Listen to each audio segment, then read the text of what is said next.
Hola a todos y bienvenidos a esta segunda lección en nuestro seminario de periodismo de datos.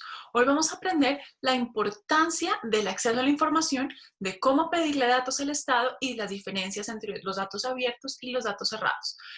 Para hacerlo, entonces vamos a enfocarnos en entender primero cuál es, digamos, la ley de acceso a la información y a la transparencia, cuál es esta norma general que aplica en muchos países, y luego algunos ejemplos de reportajes muy buenos que se han hecho utilizando datos abiertos para finalmente ahondar en algunos tips sobre cómo pedir buenos datos o hacer buenas peticiones de información en tus respectivos países, para que esto pueda ayudar a hacer mucho mejor periodismo en tu región. Vamos a hacerlo entonces. Bueno, entonces vamos a empezar entendiendo qué es el concepto de transparencia. Y esto es importante porque a veces creemos que este es un concepto como confuso y a veces creemos que la transparencia es algo que no es, o a veces creemos que la transparencia es más de lo que es. Entonces, digamos que en términos generales podríamos creer que la transparencia o entender la transparencia como gobernar expuesto al escrutinio público. Es decir, gobernar como si estuviéramos en vitrina. Y eso es importante porque esto es un cambio de mentalidad para los gobiernos, especialmente para los gobiernos de países como los nuestros en Latinoamérica, porque tradicionalmente no era normal para un gobierno estar compartiendo o estar exponiendo su información y lo que hacía, por muchos motivos, entre ellos los problemas de seguridad que teníamos, pero también que sin tener el Internet era muy difícil compartir los datos. Como ya dijimos la clase pasada, la llegada del Internet permite la creación de espacios donde es más fácil compartir datos abiertos y en ese sentido llegamos entonces a una época en la que los estados de manera activa empiezan a creer que una forma adecuada de rendirle cuentas a sus ciudadanos es a través de la transparencia. Y el primer ejemplo lo vemos en el año 2009 con Barack Obama, cuando lanza el portal de datos abiertos del estado. Es el primer portal abierto de datos por parte de un estado y es data.gov. Y ahí se empieza a encontrar un montón de información. De hecho, era uno de los mejores portales de transparencia y de acceso a la información y servía incluso para personas fuera de Estados Unidos. Por ejemplo, para gente de Latinoamérica era muy interesante ver con quién se reunían personas de países latinoamericanos en Estados Unidos para hacer lobby a favor de inversiones extranjeras, creación de empresas, para hacer ejercicios militares, por ejemplo. Toda esta información se podía acceder o se podía también tracear cómo se están moviendo productos, las rutas que están haciendo barcos, exportadores o importadores. Y esto era muy importante para países, sobre todo, por ejemplo, Venezuela, donde la información local es muy poca y a través de esto los periodistas venezolanos podían entender cómo se estaba moviendo el comercio venezolano, por ejemplo. Sin embargo, con la llegada de Donald Trump, muchos de estos datos dejaron de estar disponibles y ha cambiado bastante la mentalidad de transparencia del gobierno. Pero siguiendo los pasos de Estados Unidos, luego algunos países en Europa y la Unión Europea como un todo empezaron a promover la transparencia o el Open Government, como se llama en inglés, como una característica que tenían que tener todos los gobiernos modernos. ¿Por qué? Porque la transparencia debe ser en la gestión pública. ¿Esto qué quiere decir? En cómo estamos manejando los recursos y de qué manera estamos tomando decisiones para beneficiar a los ciudadanos. Transparencia en la rendición de cuentas, diciendo, de toda la plata que tiene el Estado, porque es importante que sepamos que el Estado por sí solo no tiene plata. La plata que tiene la damos los ciudadanos a través de los impuestos, ¿verdad? Entonces, lo que el Estado dice es, de todos los impuestos que ustedes me han dado, así los estoy repartiendo y de esta manera los estoy invirtiendo. Y esto es casi que rendir cuentas normales. Es como cuando uno hace un paseo y hace una vaca o una, sí, no sé cómo se llama en otros países, pero bueno, hace una vaca y entonces se reúne cuánto gasta y al final el que manejó la plata dice, bueno, en comida se fue tanto, en el alquiler de la casa tanto, en transporte tanto, ¿verdad? Pues lo mismo tiene que hacer el Estado, porque al final todos hemos puesto de nuestro dinero. Y por último, transparencia en la información. El Estado es el organismo que más información maneja, no solo de cada uno de nosotros, los ciudadanos, sino también de compras, ventas, movimientos de dinero, transportes, políticas, normas, reuniones. Y al final el Estado toma muchas decisiones que nos afectan a todos y la transparencia en esa información es fundamental para que nosotros podamos tomar mejores decisiones como ciudadanos, ya sea para invertir o para decidir por quién votar o cómo podemos como ciudadanía influir y ayudar a cambiar cosas que tal vez no nos gustan. Y para los periodistas es fundamental porque así sabemos qué está haciendo el gobierno y es mucho más fácil ser perros guardianes, vigilantes e investigadores si tenemos acceso a la información. El derecho al acceso a la información pública entonces empezó a moverse hacia finales de la primera década de los años 2000 y se consideró entonces como un derecho fundamental. Quiere decir que Este es un derecho muy importante, es un derecho que está en el ADN de las sociedades y que debe cumplirse como tal. Sin embargo, no todos los países lo ven así. Por eso no es como el derecho a la vida, por ejemplo, o el derecho al nombre, que todos sabemos que en cualquier lugar del mundo tenemos derecho a la vida y derecho a nuestro nombre, por ejemplo. El derecho a la información, aunque es planteado como un derecho fundamental, o sea, que es fundamental para poder ejercer y vivir en sociedad, tener acceso a la información, no todos los estados lo ven de esta manera. Entonces, este derecho se basa en el principio de que el ciudadano le ha confiado al Estado ciertas atribuciones, como la capacidad de tomar decisiones por él, utilizar el dinero que le da y buscar el bien común, que el bien común no es que todos estamos perfectos, sino generar las oportunidades para que todos podamos desarrollarnos en nuestras mejores capacidades. Y por eso debemos exigirle al Estado que, como le hemos entregado algunas libertades, le hemos entregado dinero y le hemos cedido nuestra agencia o la responsabilidad se la hemos dado, entonces debemos pedirle al Estado, bueno, vamos a actuar, ¿cierto? Y una forma de asegurar esto es a través de la información, porque si no sabemos qué está haciendo el Estado, no podemos exigir o no podemos ayudar a hacer cambios sociales. Esta es una definición que dieron algunos abogados en Colombia. En Colombia tenemos la Secretaría de Transparencia y la Secretaría de Transparencia hizo como una explicación muy interesante de la ley y esta es, digamos, la definición que ellos dan de los fundamentos o del ADN, ¿no?, de la ley. Y es que ellos consideran que la transparencia y el acceso a la información es fundamental para hacer control social a la administración pública y para poder ejercer otros derechos fundamentales, como por ejemplo el derecho al voto, ¿cierto? O el derecho a adquirir vivienda, por ejemplo, o el derecho a exigirle cuentas a nuestros gobernantes, por ejemplo. Una sociedad bien informada puede tomar mejores decisiones porque es una sociedad empoderada que está ejerciendo plenamente sus derechos y que por lo tanto exige y hace control sobre lo que le afecta. Y esto es lo más importante, seamos o no periodistas, todos como ciudadanos necesitamos la información porque sin información no podemos tomar decisiones y por esto el acceso a la información y la transparencia es tan importante. Entonces, este derecho tiene algunos principios sobre los que se basa.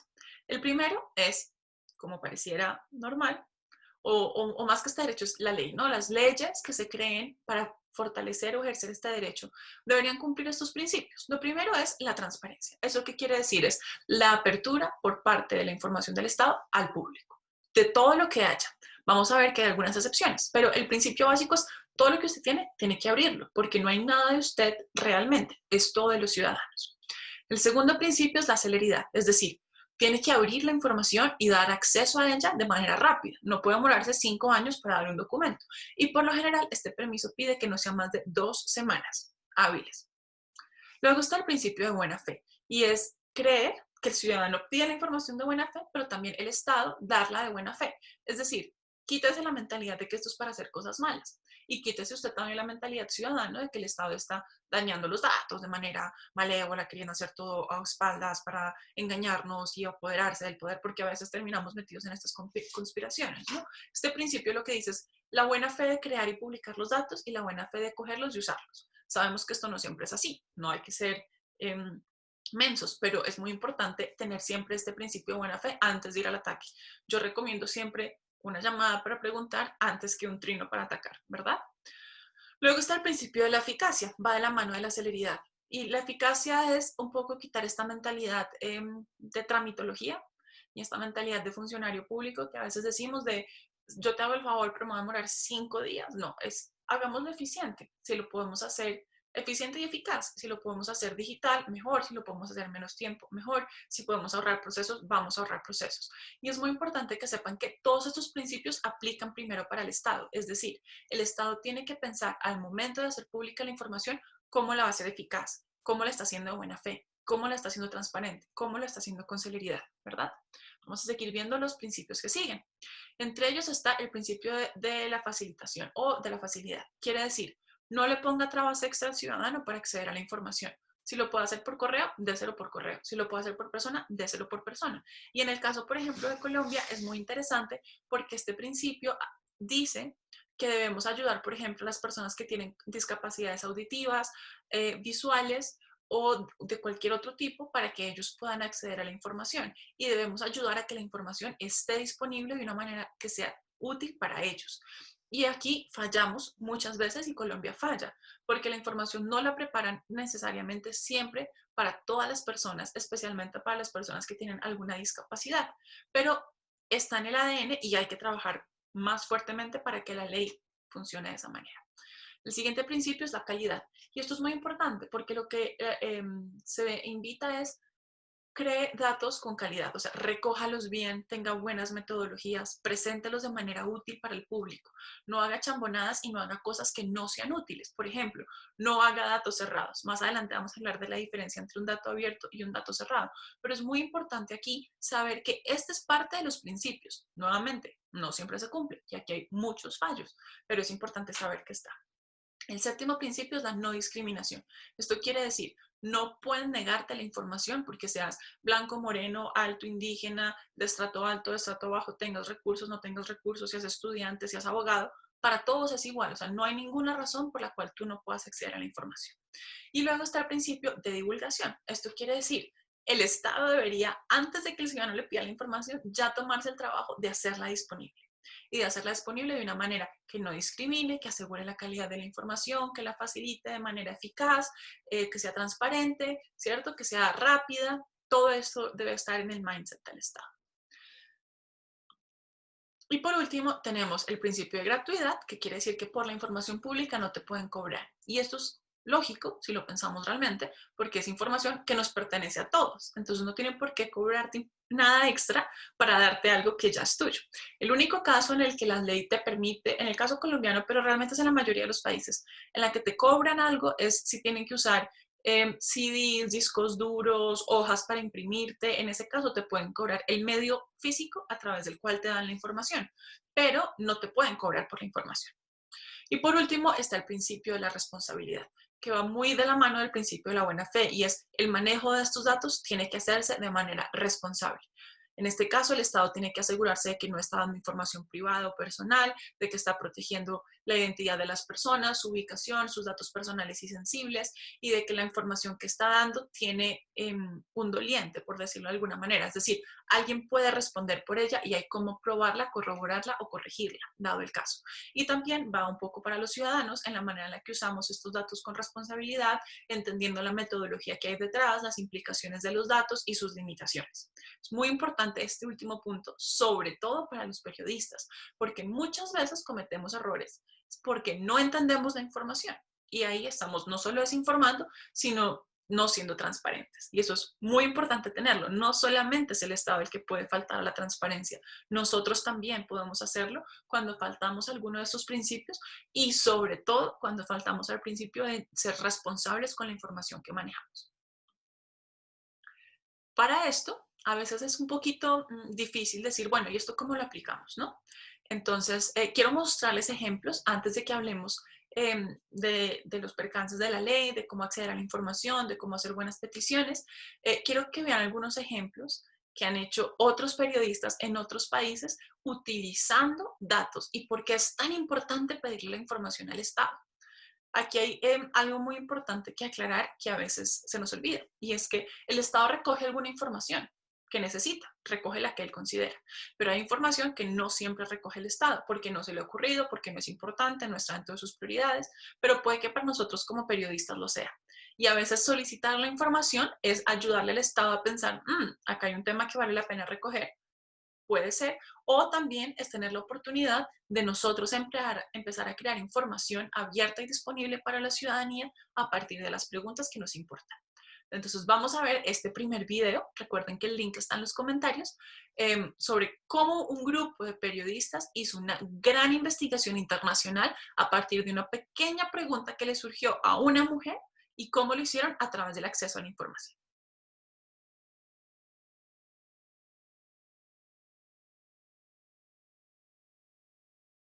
Bueno, a mí me encanta de este ejemplo que les estoy planteando, de los implant files, la creatividad. Primero, a veces pensamos que los temas para hacer grandes investigaciones tienen que ser, ¿no?, una super iluminación que viene del más allá, pero a veces, y por lo general, son preguntas sencillas que nos hacemos todos y que responden a situaciones personales. Y eso es lo más interesante, porque las mejores historias son las que nos afectan a todos, las que son cercanas a nosotros. Y me gusta para que ustedes puedan explorar mejor y de manera concreta esta investigación, cómo se tradujo en América Latina, el trabajo que ha hecho Ojo Público. Ojo Público creó este home, que están viendo ahorita ustedes en pantalla, que se llama Los sucios secretos de los implantes médicos. Y quiero que se tomen unos minutos para hacer scroll en este especial y para que ustedes puedan ver cómo ellos desarrollaron y encontraron las claves, ¿no?, de lo que estaba sucediendo con estos implantes médicos en la región latinoamericana. Vamos a ver algunos ejemplos, el resumen que ellos presentan, que para mí es ideal y habla mucho de las claves de cómo escribir adecuadamente historias con datos, que es un tema del que vamos a hablar más adelante, pero que quiero que veamos en este momento.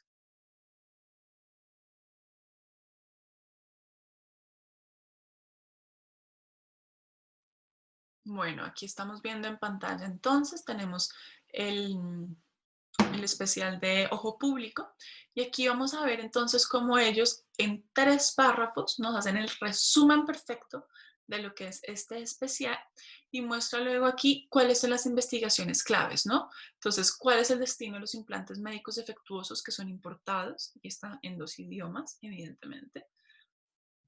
Y en específico, acá hay una historia muy interesante que ustedes van a poder ver más adelante, que es Medtronic, que es un gigante de tecnología médica, que es el que tiene más denuncias por corrupción y por muertes. Y aún así, sigue tramitando sus equipos y siguen estando en pacientes en todo el mundo. Y aquí está toda la historia increíble. Les recomiendo que si pueden, la vean. Este es un ejemplo de todos los implantes que dañan y matan a pacientes en el mundo sin que lo sepamos los pacientes cuando lo vamos a tener. Y por ejemplo, esta historia que es espectacular es el conflicto de interés de una cardióloga que pone en riesgo a sus pacientes para, al utilizar un implante médico de la compañía Johnson Johnson, porque le beneficiaba a ella económicamente, pero que era un implante defectuoso. Entonces los invito a que se tomen unos momentos, pausen el video, exploren estas historias y vean la cantidad de jugo que se le puede sacar a una pregunta sencilla que salió con comprar una malla de naranjas y de todo lo que se puede lograr pidiendo la información oficial. Otro ejemplo interesante es este que hace El Mundo en España, donde 2 periodistas de datos hacen peticiones de información al Estado para entender cuáles son las principales causas de muerte para hombres y para mujeres en España y las consecuencias que eso tiene para cada una de las personas. Un especial muy interesante, cuyo link también está en los comentarios para que le den una mirada, y que no habríamos podido contar esta gran historia si no es porque accedemos a la información pública. Y por último, tengo este ejemplo para ustedes, un ejemplo de Guatemala, en el que vemos como un grupo de periodistas quiso entender la manera en la que se estaba haciendo contratación pública en 17 municipalidades del departamento de Guatemala. Y para ello utilizan la metodología, digamos que el estándar que utilizan para comparar la contratación es el estándar de Open Contracting, que es una organización que se dedica específicamente a velar por la transparencia en los procesos de contratación y a hacer que estos procesos sean públicos y accesibles para la ciudadanía, y que en este caso permitió entender cómo se estaban cometiendo abusos y errores en el departamento de Guatemala con la contratación pública. Más o menos así se ve el especial.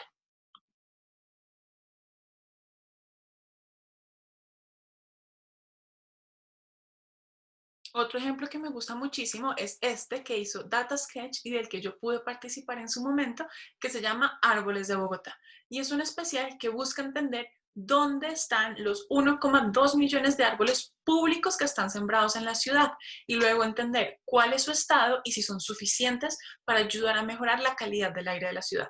Este especial se hizo gracias a una lucha muy ardua solicitando datos de información pública al Jardín Botánico de Bogotá, que es el encargado de administrar todo el tema de arborización de la ciudad.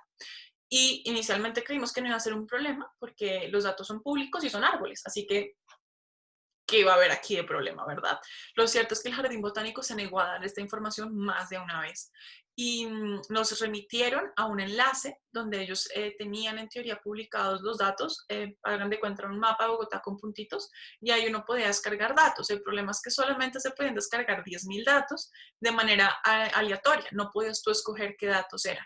Entonces al final no íbamos a poder nunca descargar 1,2 millones de árboles públicos, jamás haciendo eso.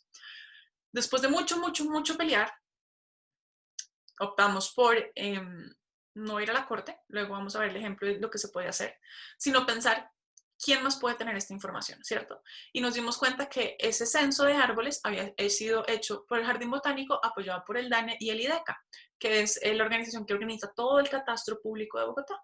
Llamamos al IDECA y en 5 minutos teníamos la base de datos completa para poder hacer el especial. Y es un especial espectacular en el que además hubo participación ciudadana, contamos historias de la belleza de los árboles de Bogotá, de los retos, de las historias detrás de cientos de árboles históricos que tenemos y también los desafíos que como ciudad tenemos. Y nunca lo habríamos podido hacer si no hubiera sido por esa petición de información.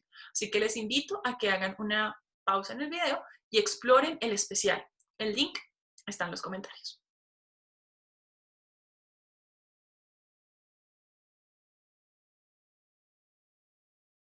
Bueno, espero que hayan disfrutado este especial tanto como lo disfrutamos con el equipo haciéndolo, porque realmente es uno de los especiales más lindos que yo siento que he hecho en el tema de datos y de temas distintos, ¿no? Que nos afectan a todos de maneras especiales. A veces creemos que las mejores historias de datos vienen de temas muy complejos y muy densos, pero lo cierto es que este especial surgió de la pregunta que se hizo una amiga mía de dentro del equipo, que tenía el objetivo de investigar o de entender, bueno, esta belleza de árbol que hay cada vez que yo cruzo la calle para ir a cenar, de quién es y cuántos más como estos hay en Bogotá, ¿no? Y de esa pregunta sencilla surgió este especial. Y fue una lucha por la información, pero miren lo que se puede crear con ideas sencillas y acceso a la información. ¿Cómo funciona esto en Colombia? En Colombia tenemos la ley 1712 de 2014. Esta es la ley que regula el acceso a la información en el país. ¿Qué debemos hacer según la ley para solicitar información? Entonces, lo primero es entender que la información cobija a todas las entidades públicas de Colombia, es decir, todas las entidades, alcaldías, municipios, gobernaciones, cosas como, por ejemplo, Coldeportes, ministerios, cualquier institución pública, el ICBF, por ejemplo, cubre también organizaciones privadas que reciban dinero público, por ejemplo, universidades que reciben dinero público del programa Generación E o que recibían del programa Serpilo Paga. Sobre ese programa específico, ellos tienen que rendir cuentas, o sea, sobre lo que reciban dinero público, sobre eso están obligados a dar información. Y luego también están las organizaciones público-privadas, como por ejemplo Transmilenio. Todas estas están cobijadas, ¿vale? Por el derecho a la información. También las personas jurídicas que manejen recursos públicos. Es muy importante que sepan que a ellas también les podemos pedir información. Cuando les vamos a pedir información, la ley dice que se puede hacer de manera telefónica, oral o escrita. Yo recomiendo siempre que sea de manera escrita. ¿Por qué? Pues porque ustedes saben que al funcionario se le olvida y lo que no queda por escrito no se puede pelear. Entonces, siempre por escrito. Se puede radicar el derecho de petición en las entidades o se puede hacer por envío de correo. De una u otra manera, al hacer el envío, ustedes van a recibir un numerito que dice, este es el número de radicado, quiere decir, este es el número con el que hemos recibido su petición y con ese número uno puede hacerle el seguimiento a la petición, ¿vale? Siempre que se haga una petición de información hay que identificarse y decir por qué quiere uno acceder a la información. Esto no debería ser así, ¿vale? No es lo ideal. Lo cierto es que así funciona. Entonces, como así funciona, pues vamos a explicar. No tenemos que decir todo el detalle. Estoy haciendo una investigación para mostrar la corrupción. No, me interesa para un trabajo académico, me interesa para entender cómo se está manejando la información, o sea, pueden dar una especificación genérica. Luego, es importante que tengan en cuenta que toda la información reservada en Colombia suele estar relacionada con temas de seguridad, o sea, nada que ponga en peligro la seguridad de las personas o la seguridad del Estado. Esto hace que sea muy difícil pedir información a las fuerzas públicas, pero no importa, podemos hacerlo si sabemos que no estamos poniendo en peligro esta información. Y el Estado no está obligado a dar nada que viole la identidad o la libertad de las personas. Entonces, por ejemplo, información sobre investigaciones que se están haciendo, investigaciones judiciales activas, no se puede dar. No se puede dar ninguna información, no podemos, por ejemplo, pedir nombres de todos los niños violados en Colombia. No, no podemos hacer eso porque estamos violando la identidad, el derecho al buen nombre y a la reserva de la identidad de las personas. Podemos pedir los datos anonimizados, sin que nunca podamos saber que esa persona es Marisa, ¿vale?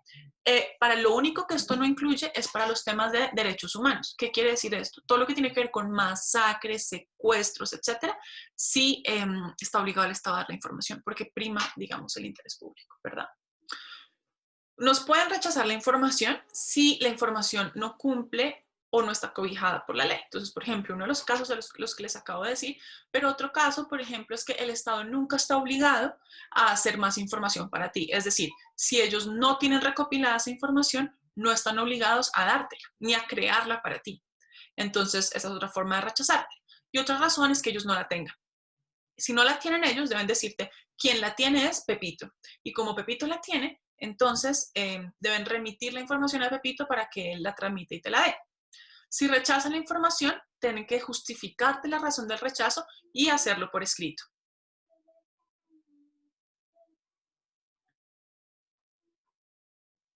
Los tiempos que hay para que te den la información son de la siguiente manera.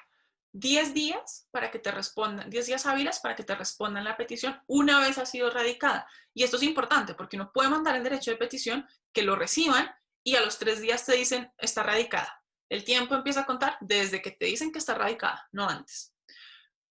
Tienes 10 días para responder. Si tú quieres apelar o pedir información extra, tienes 3 días para hacerlo y ellos tienen nuevamente 10 días para responderte, ¿vale?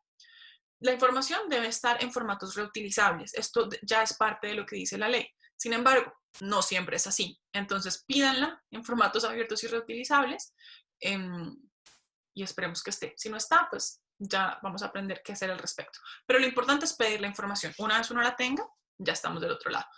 Recuerden que el Estado está obligado a todos los principios que hablamos al principio, valga la redundancia. Entonces, por ejemplo, calidad de la información. Ellos tienen que tener datos reutilizables en diferentes, la ley dice en diferentes idiomas, según los idiomas oficiales colombianos, y en diferentes formatos. En teoría, la ley dice que la información debería estar adaptada a personas en condiciones de discapacidad, o sea, para, por ejemplo, personas sordomudas o ciegas. En la práctica, esto no se cumple, pero está en la ley.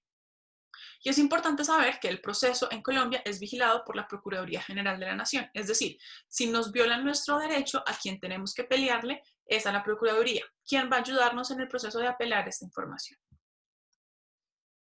En Colombia tenemos este portal que, disclaimer, yo ayudé a montarlo junto al gran equipo de DataSketch, así que para que lo sepan, no es que esté haciendo publicidad política pagada, sino que realmente es algo que yo considero que es muy valioso y a mí me ha servido mucho. Lo conocí en España y lo quisimos hacer en Colombia, pues porque en España a mí me dio muchas herramientas para poder hacer esto mejor.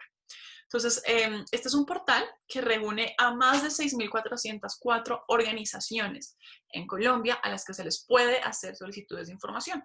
Y es interesante porque en un solo sitio están todas las organizaciones, uno manda un correíto, el correíto llega a esa organización y te están remitiendo constantemente a tu correo la información y también te hacen alertas para decirte, oye, ya han pasado más días de los debidos para que te respondan, puedes apelar de esa manera, llama, busca la información, dinos si está suficiente y lo mejor de todo es que luego la información queda disponible para todos los usuarios. Entonces es muy importante porque al final aquí hay muchas bases de datos abiertas e información útil.